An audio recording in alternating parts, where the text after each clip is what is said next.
In this program, I'd like to introduce you to the ancient history of the fascinating city of Sidon, or Saida as the locals call it, located today on the shores of the eastern Mediterranean in Lebanon. Like most cities of the Levant, Sidon has a very long history.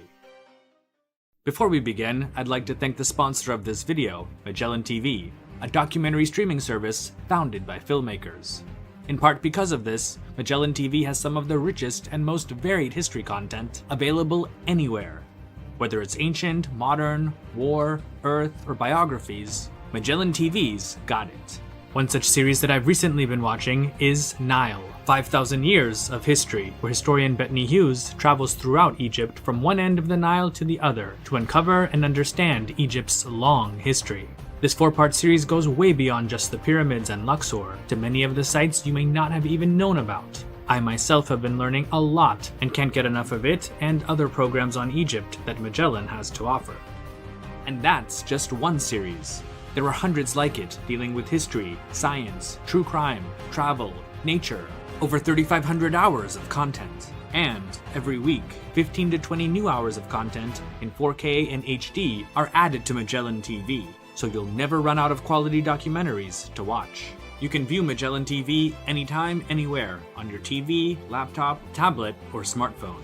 Compatible with Roku, Amazon Fire TV, Apple TV, Google Play, and iOS. Check the link in the video description for a 1-month free trial. After that, if you wish to continue, it's just $4.99 a month. If you love documentaries, then try out Magellan TV risk-free today. It all likely started in the 4th millennium BC.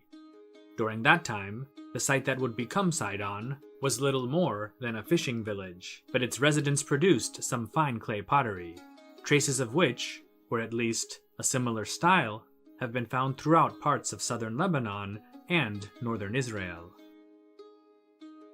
We first hear mention of the name Sidon, or Sidon as it's called in the ancient Canaanite language, in Akkadian sources from around 2200 BC.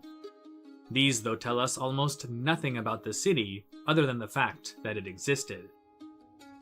There is evidence of at least correspondence between Sidon and the government of the kings of the 3rd dynasty of Ur, since Neo-Sumerian seals have been discovered there. However, it's Sidon's relationship with Egypt that is much better attested to in both textual sources and the archaeological record. Like their Canaanite neighbors in Byblos and Tyre, the Sidonians, as the residents of Sidon are called, were a seafaring people who interacted and traded with the various inhabitants of the eastern Mediterranean world, including the Egyptians. While the relationship between the two, at least initially, was primarily a commercial one, during the Late Bronze Age, Sidon was taken over by the pharaohs of Egypt's new kingdom and turned into a vassal state. The city is mentioned several times in the famous Amarna letters of the 14th century BC. In those, Sidon serves as one of the pharaoh's many vassal states, whose leaders are often caught up in the rather petty regional politics of the day.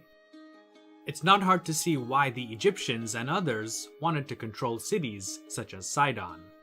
It, and its closest neighbors, had become the most prosperous cities in the eastern Mediterranean, with all sorts of goods and resources passing through their ports, including silver, timber, olives, precious stones, marble, textiles, and a purplish red dye that would later become popular throughout the Greek-speaking world.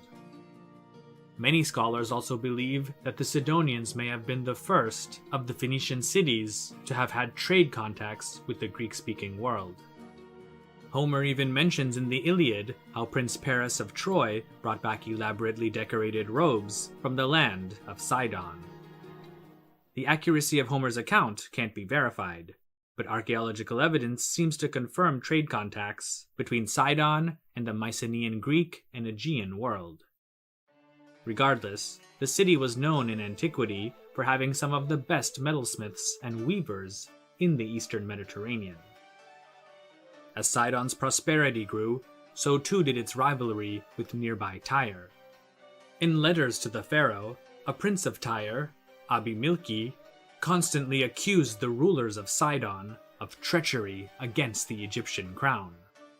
He wrote, "Zimreda, the ruler of the city of Sidon, has written daily to the rebel Aziru, son of Abdi Ashurtu, concerning every word that he has heard from the land of Egypt.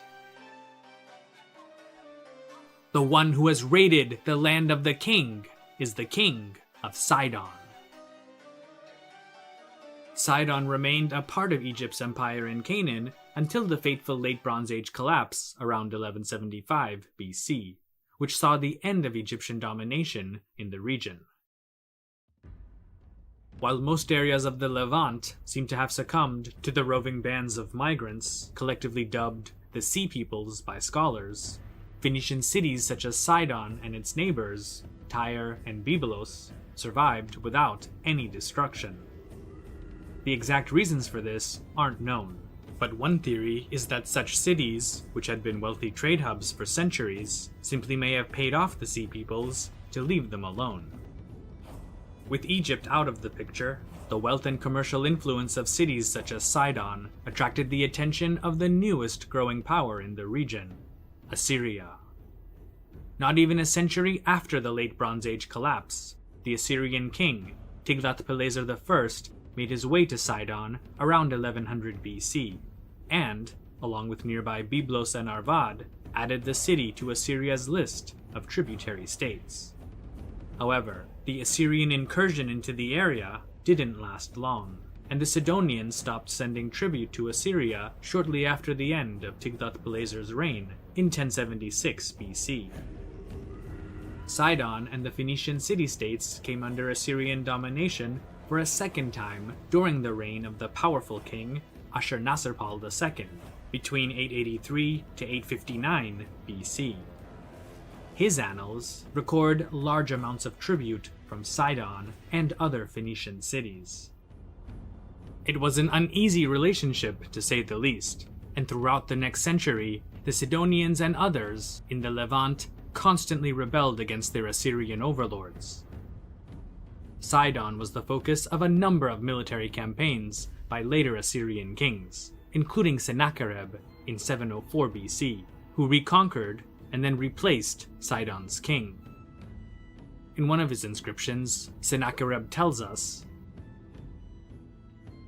"Luli, king of Sidon, who the terror-inspiring glamour of my lordship had overwhelmed, fled far overseas and perished. The awe-inspiring splendor of the weapon of Ashur, my lord, overwhelmed his strong cities, such as Great Sidon and Little Sidon. I installed Ethbaal upon the throne to be their king, and imposed upon him tribute due to me as his overlord to be paid annually without interruption."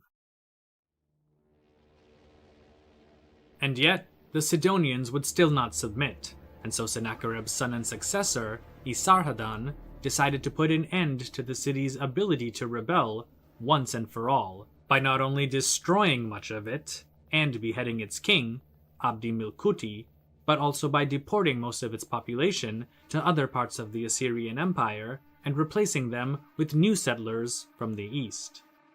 Gradually, what had been destroyed in Sidon was rebuilt, and the city began to prosper once again, especially after the fall of the Assyrian Empire in 610 BC. However, in its ashes came the Neo-Babylonian Empire, whose most powerful king, Nebuchadnezzar II, conquered the city, much like Sennacherib had, and exiled a portion of its population to Babylonia. The city itself, though, was largely spared, since it was useful as one of Babylon's few ports with access to the Mediterranean Sea. In 539 BC, Sidon was absorbed into the empire of the Achaemenid Persian king Cyrus the Great after his conquest of Babylon. Unlike Assyrian and Babylonian rule, the Achaemenids had a rather hands-off approach when it came to running the city. The territory under the city's jurisdiction was also expanded. Some have made the case that Sidon received such preferential treatment because the Persians needed their ships and contacts with the Egyptians for their invasion of Egypt that took place under Cyrus's successor, Cambyses II, in 526 BC. Along with other Phoenician cities, Sidon's navy was instrumental in the Persian king Xerxes' invasion of Greece in 480 BC, which ultimately ended in disaster. For the next 137 years, Sidon remained seemingly loyal to the Persian crown, but in 343 BC, all hell broke loose. According to the Greek historian Diodorus Siculus, Sidon, along with other cities in the region, rebelled against the Persian king, Artaxerxes III. Though Tyre and Arvad were also involved, and it seems that the Egyptians may have instigated and aided the revolt, it was Sidon's king, Tenes, who acted as the rebellion's ringleader. Though initially he had some success, Tenes grew afraid when he heard that Artaxerxes was sending a force of perhaps 300,000 men, along with 300 ships, to subdue his rebellion.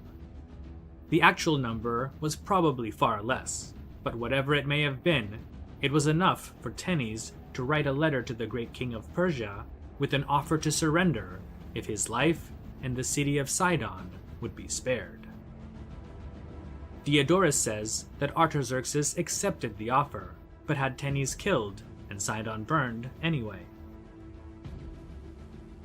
After hearing what had happened in Sidon, Tyre and Arvad surrendered without a fight and resubmitted to Persian rule, under which they remained until 332 BC, when Alexander of Macedon, better known as Alexander the Great, came to Phoenicia. The historian Arrian writes that the Sidonians surrendered their city to the Macedonian conqueror without a fight. During the Hellenistic era and the wars that followed between Alexander's successors, Sidon was ruled at times by both the Ptolemaic and Seleucid dynasties. Despite the back and forth between which dynasty ruled over the city, Sidon became extremely prosperous during the Hellenistic era and world famous for its glassware. Other important and famous works from this period include the Alexander sarcophagus, the Lycian tomb, and the sarcophagus of the crying women. In 64 BC, the city was brought into the Roman Republic by the great general Pompey, who granted Sidon a considerable degree of autonomy. During the days of the Roman Empire, Sidon reached new heights of prosperity, but by then, its Canaanite, Phoenician identity had all but vanished.